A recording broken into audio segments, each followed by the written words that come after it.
हमको बेस्ट चाहिए। एंड क्यों बेस्ट चाहिए? बिकॉज देश की रक्षा का सवाल है। आज से 4 या 5 साल बाद अग्निवीर अगर कहीं बाहर लड़े में मिलेगा, उसे परमवीर चक्र मिलेगा। वायुसेना का सबसे सशक्त हथियार है उसकी मैन पावर, जो हमारे एयर वॉरियर्स हैं वो, और अग्निवीर भी इसी सशक्त हथियार का एक अभिन्न अंग बनेंगे। हमारा जो रिक्रूटमेंट कैलेंडर है वो हमने 25 जून डिसाइड किया था, बट ये कल शुरू हो जाएगा। उसके बाद ऑनलाइन रजिस्ट्रेशन होगा 1 जुलाई ऑनवर्ड्स।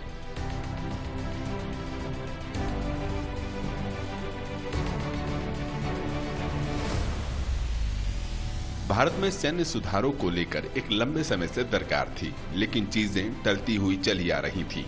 अब जब फैसला किया गया है, ये फैसला देश के रक्षा, युवाओं और सैनिकों को केंद्र में रखकर ही किया गया है।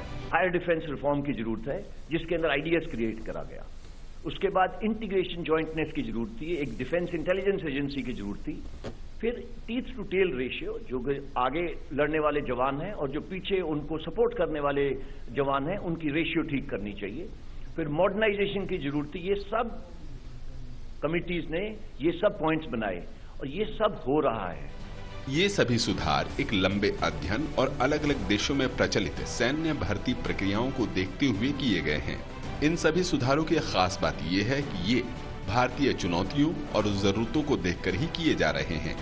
हमारे जो यूथ हैं वो 50% 25 साल से नीचे होंगे। ये कोई भी देश कितना भी विकसित हो, उसके पास ये डेमोग्राफिक डिविडेंड नहीं है। फौज को चाहिए कि हमारे पास जो हमारे युवक हैं, हमारे सैनिक हैं, वो इस डिविडेंड का फायदा उठाएं। We have to be reflective of this demographic dividend. दूसरा, हम बाहर से कॉपी पेस्ट नहीं कर सकते। इंडियन प्रॉब्लम्स, इंडियन सॉल्यूशंस, तो इस चीज को ध्यान रखा गया। सेना ने एक बार फिर स्पष्ट किया कि सुधार साल 1990 में ही हो जाने चाहिए थे, लेकिन कई चरणों को करते करते इतने साल बीत गए। वहीं उन्होंने आश्वस्त किया कि रेजिमेंट में भर्ती प्रक्रिया को लेकर कोई बदलाव नहीं किया गया है और ये सभी पूरी तरह से पारदर्शी होंगे। हमको जरूरत है देश के लिए बेस्ट लेने की। ये we cannot take the second best. हमारा जो काम है वो second runners up silver medal से नहीं चल सकता। ट्रांसपेरेंट होगा ये प्रोसेस, फेयर होगा, ऑब्जेक्टिव होगा और सेंट्रली मेंटेन्ड होगा। सेना अग्निपथ को लागू करने के लिए पूरी तरह से तैयार है। अग्निवीर भी सशक्त हथियार का अंग बनेंगे।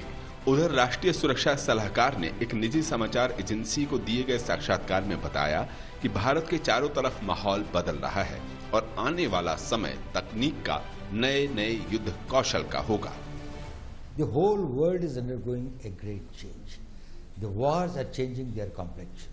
Increasingly, we are going towards a contactless war. We are also going towards a war against the invisible enemy. Technology is taking over at a very rapid speed. So what was good for yesterday is not necessarily good for tomorrow.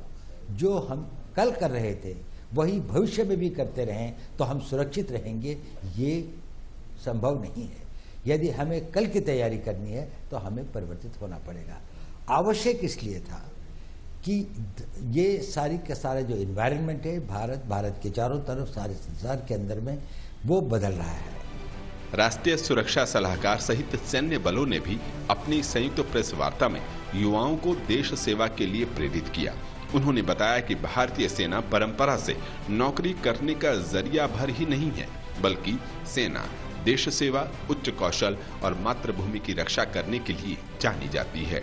साथ ही आकांक्षी अभ्यर्थियों को विश्वास भी दिलाया कि अग्निवीरों के लिए मर्चेंट नेवी सहित कई औद्योगिक क्षेत्र नए अवसर के साथ सामने आ रहे हैं और जैसे जैसे अग्निपथ योजना लागू होगी वैसे वैसे अवसर और भी बढ़ेंगे।